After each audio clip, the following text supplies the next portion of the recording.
Hello साथियों, आप सभी का फिर से स्वागत है मास्टर्स इंग्लिश क्लासेस टीकमगढ़ में।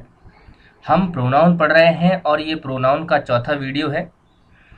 इस वीडियो में हम जानेंगे कि पजेसिव केस क्या है नाउन का और पजेसिव प्रोनाउन क्या है, दोनों में क्या अंतर है, कौन सा कहाँ पर इस्तेमाल होता है, ये सारी चीज़ें आज हम इस वीडियो में जानेंगे। बहुत ही इम्पोर्टेंट वीडियो है एग्ज़ाम की दृष्टि से, एग्ज़ाम के पॉइंट ऑफ व्यू से।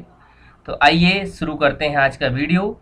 जिन लोगों ने अभी तक सब्सक्राइब नहीं किया हुआ है इस चैनल को, वो सभी सब्सक्राइब कर लें और वीडियो को ज़्यादा से ज़्यादा शेयर करें। जब हम नाउन चैप्टर पढ़ रहे थे तो हमने नाउन के 4 केस देखे थे। पहला केस नॉमिनेटिव, दूसरा ऑब्जेक्टिव, तीसरा पजेसिव और चौथा वोकेटिव केस। जब किसी नाउन को हम सब्जेक्ट के प्लेस पर रखते हैं या किसी प्रोनाउन को सब्जेक्ट के प्लेस पर रखते हैं, उसे हम नॉमिनेटिव केस कहते हैं। और जब वही नाउन या प्रोनाउन वर्ब के बाद ऑब्जेक्ट के स्थान पर रखा जाता है तो उसे हम ऑब्जेक्टिव केस कहते थे। और जब किसी नाउन या प्रोनाउन का संबंध वाक्य में दूसरे नाउन या प्रोनाउन से किया जाता है तो उस नाउन या प्रोनाउन को हम पजेसिव केस कहते थे। इसे हम पजेसिव एडजेक्टिव भी कहते हैं।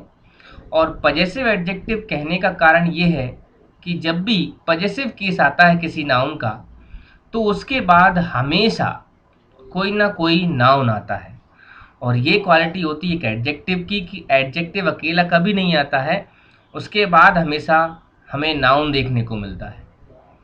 तो जितने भी पजेसिव एडजेक्टिव हैं ये हमेशा किसी नाउन के साथ ही आते हैं, ये कभी अकेले नहीं आते। बात करते हैं पजेसिव प्रोनाउन की। जितने भी पजेसिव प्रोनाउन होते हैं ये हमेशा अकेले ही आते हैं, इनके बाद कभी भी कोई नाउन नहीं आता है।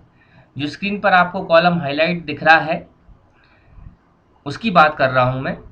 उसमें जितने भी शब्द हैं ये हमेशा अकेले ही आएंगे और इनका प्रयोग हम सब्जेक्ट के रूप में भी कर सकते हैं, ऑब्जेक्ट के रूप में भी। तो आगे हम जानेंगे कि इनका प्रयोग कैसे किया जाता है। आइए इस टेबल को पहले हम समझ लेते हैं। हालांकि पिछली वीडियो में भी हमने ये टेबल को समझा था। नॉमिनेटिव केस में आई अगर हमारे पास है सब्जेक्ट में तो पजेसिव एडजेक्टिव में वो माय बन जाता है और पजेसिव प्रोनाउन में आई का बन जाता है माइन। ठीक है। इसी तरह वी नॉमिनेटिव केस में पजेसिव एडजेक्टिव के रूप में अवर और पजेसिव प्रोनाउन में अवर्स। इसी तरह यू से योर बना और पजेसिव प्रोनाउन बना योर्स। ही से बना हिज पजेसिव एडजेक्टिव और पजेसिव प्रोनाउन बना हिज। सी से बना हर और पजेसिव प्रोनाउन बना हर्स। इट का पजेसिव एडजेक्टिव इट्स ही होता है, पजेसिव प्रोनाउन कुछ नहीं होता है।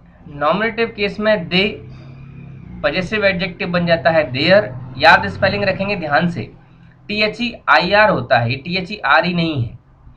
और इसका पजेसिव प्रोनाउन बन जाता है देयर्स। तो याद रखेंगे साथियों, ये जो पजेसिव एडजेक्टिव वाला बीच वाला जो कॉलम है इसमें जितने भी आपके शब्द आ रहे हैं ये कभी अकेले नहीं आते हैं, इनके बाद कोई ना कोई नाउन जरूर आएगा। जैसे my pen, our house, your car, इस तरह से। और जो पजेसिव प्रोनाउन है ये हमेशा अकेले ही आएंगे। ये सब्जेक्ट में भी यूज हो सकते हैं और ऑब्जेक्ट में भी। आगे हम जानेंगे कुछ नियमों के द्वारा कि इनका प्रयोग कैसे किया जाता है, दोनों में क्या अंतर होता है। तो चलिए चलते हैं रूल नंबर 1 की तरफ। रूल नंबर 1 कहता है कि पजेसिव प्रोनाउन का प्रयोग नाउन के पहले नहीं किया जाता है। देखें हमारे पास उदाहरण है, इस उदाहरण में हम देख पा रहे हैं ours school was closed for 4 days।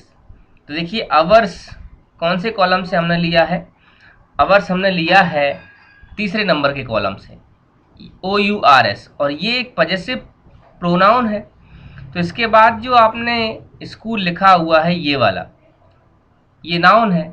तो पजेसिव प्रोनाउन जब भी इस्तेमाल होगा हम नाउन नहीं लगा पाएंगे, तो ये सेंटेंस हो जाएगा गलत। ठीक है, सही अगर हमें करना है तो हमें पजेसिव प्रोनाउन की जगह पजेसिव एडजेक्टिव लिखना पड़ेगा, जैसा कि इसमें लिखा है हमने, our school was closed for 4 days। ये सेंटेंस सही है। याद रखना है कि अवर जब भी आएगा तो इसको या तो नाउन नहीं आएगा, और अगर नाउन आ रहा है तो पजेसिव एडजेक्टिव लगाएंगे, ना कि पजेसिव प्रोनाउन। ठीक है, पजेसिव एडजेक्टिव और पजेसिव प्रोनाउन आपके पास कॉलम में अवेलेबल है, इनको लिख लें। ठीक है, चलिए आगे बढ़ते हैं। आगे हम सभी एक नोट भी देख पा रहे हैं, और नोट में ये लिखा हुआ है कि पजेसिव एडजेक्टिव का प्रयोग नाउन के पहले होता है। ये मैं आपको पहले ही बता चुका हूँ कि पजेसिव एडजेक्टिव जब भी आएगा तो एडजेक्टिव की क्वालिटी ही ये होती है कि वो नाउन को फॉलो करता है। जैसे एग्जाम्पल देखें, दिस इज माई बुक, तो देखिए बुक के पहले क्या लगा है, माई, और माई क्या होता है, माई पजेसिव एडजेक्टिव होता है। देखिए यहाँ पर माई पजेसिव एडजेक्टिव है और माइन पजेसिव प्रोनाउन है। तो याद रखेंगे पजेसिव एडजेक्टिव हमेशा नाउन के पहले ही आएगा। दूसरा ये कह रहा है कि अगर नाउन का उल्लेख हो चुका है या वह पहले से ज्ञात हो तो उसका उल्लेख फिर से नहीं करना चाहिए तथा पजेसिव प्रोनाउन का प्रयोग किया जाना चाहिए। उदाहरण देखिए, जैसे दिस बुक इज माइन, यानी ये जो बुक है वो मेरी है, वो मेरी है। तो हमने समझा दिस बुक इज माइन, तो इसमें जो माइन है ये पजेसिव प्रोनाउन है, ना कि पजेसिव एडजेक्टिव, क्योंकि इस बुक की चर्चा पहले ही हो चुकी है। अब हमें दोबारा से लिखने की ज़रूरत नहीं है, और दोबारा से नाउन लिखने की ज़रूरत नहीं है तो हम पजेसिव प्रोनाउन लगा देंगे जो कि है माइन। ठीक है, तो पहला नियम हमने समझा कि पजेसिव प्रोनाउन के बाद हम नाउन नहीं लगाते हैं, लेकिन पजेसिव एडजेक्टिव के बाद हम हमेशा नाउन लगाते हैं। तो ये हमारा पहला रूल हो गया है। दूसरा रूल पढ़ते हैं। चलिए दूसरा रूल पढ़ते हैं। रूल नंबर 2 हमारी स्क्रीन पर आ चुका है, और रूल नंबर 2 ये कहता है कि पजेसिव प्रोनाउन जो होते हैं इनका प्रयोग हम किसी सेंटेंस के वर्ब के सब्जेक्ट के रूप में करते हैं। यानी जो पजेसिव प्रोनाउन है, मैंने आपको पहले ही बताया था कि इनका प्रयोग हम सब्जेक्ट के रूप में या ऑब्जेक्ट के रूप में कर सकते हैं। वही बात है, रूल नंबर 2 कह रहा है कि पजेसिव प्रोनाउन सब्जेक्ट के रूप में प्रयोग किए जाते हैं। उदाहरण देखें, yours is a new car, तो देखिए यहाँ पर योर्स लिखा हुआ है, ना कि योर। ठीक है, इसके बाद फिर हेल्पिंग वर्ब आई है सिंगुलर, ए न्यू कार है। इसका मीनिंग क्या हुआ, your car is a new car, इसका मीनिंग यही हुआ है। या तो हम योर कार लिखें, और अगर हम योर कार नहीं लिख रहे हैं तो हम योर्स भी लिख सकते हैं, लेकिन याद रखें योर्स कार लिखना गलत हो जाएगा। ठीक है, या तो योर्स अकेला लिखेंगे या योर कार लिखेंगे। हम अकेला योर नहीं लिख सकते हैं और योर्स के साथ हम कार नहीं लगा सकते, तो सब्जेक्ट के रूप में इसका प्रयोग कर सकते हैं। एक और देखें, हर्ष इज ए ब्यूटीफुल हाउस, तो देखिए हर्ष पजेसिव प्रोनाउन है, सब्जेक्ट के रूप में यूज हो रहा है, सेंटेंस पूरा सही है। हम ऐसे भी लिख सकते हैं, her house is a beautiful house, ये भी सेंटेंस सही है। लेकिन ऐसा नहीं कर सकते हैं कि हर्ष के साथ हम हाउस लगा दें या अकेला हर लिख दें। ठीक है, तो ये चारों सेंटेंस पूर्णतः सही है, कहीं कोई गलती नहीं है। कहने का मतलब ये है कि पजेसिव प्रोनाउन जब भी लिखा जाएगा तो अकेला लिखा जाएगा, किसी नाउन के साथ नहीं लिखेंगे, और इसका प्रयोग हम सब्जेक्ट के रूप में कर सकते हैं। अब रूल नंबर 3 देखें, और रूल नंबर 3 भी इसी रूल का दूसरा पहलू है जो हम पहले ही समझ चुके हैं कि पजेसिव प्रोनाउन का प्रयोग किसी सेंटेंस के वर्ब के ऑब्जेक्ट के रूप में भी किया सकता है। या तो सब्जेक्ट बनेगा पजेसिव प्रोनाउन या ऑब्जेक्ट बनेगा। तो ये रूल कह रहा है कि हम उसको ऑब्जेक्ट में भी रख सकते हैं। उदाहरण देखें, he has lost my books, अब देखिए माय तो इसमें पॉजेसिव केस है, लेकिन ये ऑब्जेक्ट है कि नहीं देखते हैं। एज वेल एज योर्स, तो ये है आ गया है हमारा पॉजेसिव प्रोनाउन। ये पॉजेसिव एडजेक्टिव है माय इस सेंटेंस में, और ये पॉजेसिव प्रोनाउन है। तो देखिए पॉजेसिव एडजेक्टिव जब भी आता है तो नाउन आता है, क्या आया नाउन, बुक्स। और पॉजेसिव प्रोनाउन जब भी आता है तो पीछे कोई भी नाउन नहीं आता है। तो सेंटेंस पूरा सही है, he has lost my books as well as yours. इसी तरह इसका मीनिंग देखें, he has lost my books as well as your books. अगर इसको ऐसा भी लिखते हैं तो भी कोई दिक्कत नहीं है, पर याद रखना है पॉजेसिव एडजेक्टिव होगा तो नाउन चाहिए, और पॉजेसिव प्रोनाउन होगा तो हमें पीछे नाउन नहीं चाहिए।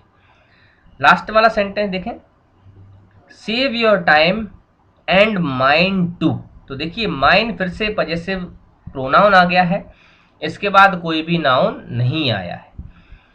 या हम ऐसा लिखें, save your time and my time too. तो देखिए जब भी पॉजेसिव एडजेक्टिव हमने लगाया माय, तो हमें टाइम लिखना पड़ा। टाइम नाउन है, तो जब पॉजेसिव एडजेक्टिव आएगा तो हमें नाउन लिखना पड़ेगा, और पॉजेसिव प्रोनाउन आएगा तो हमें नाउन नहीं लिखना पड़ेगा। और यहाँ पर देखिए पॉजेसिव प्रोनाउन कहाँ पर इस्तेमाल हुआ है, वर्ब के बाद ऑब्जेक्ट के रूप में। ठीक है, तो ये हमारा रूल हो गया है 2 और 3। हम पॉजेसिव प्रोनाउन के रूल्स पढ़ रहे हैं, बहुत ही इंपॉर्टेंट हैं। चलिए अगले रूल की तरफ बढ़ते हैं। साथियों रूल नंबर 4, ये एग्ज़ाम की दृष्टि से बहुत महत्वपूर्ण है और इसमें गलतियां होने की संभावना बहुत ज़्यादा है, ध्यान से पढ़िएगा। रूल नंबर 4 ये कहता है कि पॉजेसिव प्रोनाउंस का प्रयोग किसी सेंटेंस में प्रीपोजिशन के ऑब्जेक्ट के रूप में होता है। प्रीपोजिशन चैप्टर हम पढ़ेंगे, ऑन, टू, इन, इनटू, ये सारे बहुत सारे प्रीपोजिशन होते हैं। तो प्रीपोजिशन के ऑब्जेक्ट के रूप में हम पॉजेसिव प्रोनाउन ही लगाते हैं, ना कि पॉजेसिव एडजेक्टिव। देखें एग्जांपल से, I prefer your help to हर।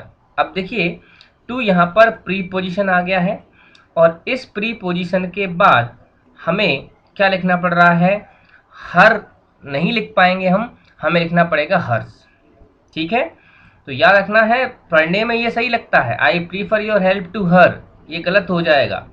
क्या हो जाएगा, I prefer your help to hers हमें लिखना पड़ेगा, क्योंकि ऑब्जेक्ट में हमें पॉजेसिव प्रोनाउन चाहिए, और पॉजेसिव प्रोनाउन हमेशा अकेला आता है, इसके बाद नाउन नहीं आता है। ठीक है, क्या लिखा है, your house is better than my. अब देखिए अकेला माय लिख दिया है, मैंने कहा था जब भी पॉजेसिव एडजेक्टिव आएगा तो कुछ ना कुछ नाउन चाहिए, तो ये सेंटेंस गलत है। प्रीपोजिशन है than, your house is better than my नहीं आएगा, क्या लिखेंगे, माइन लिखेंगे। तो उम्मीद है आपको ये रूल समझ में आया होगा कि प्रीपोजिशन के बाद हम हमेशा पॉजेसिव प्रोनाउन रखते हैं, ना कि पॉजेसिव एडजेक्टिव। ठीक है साथियों, बहुत अच्छा रूल था, अच्छे से स्क्रीनशॉट ले लें।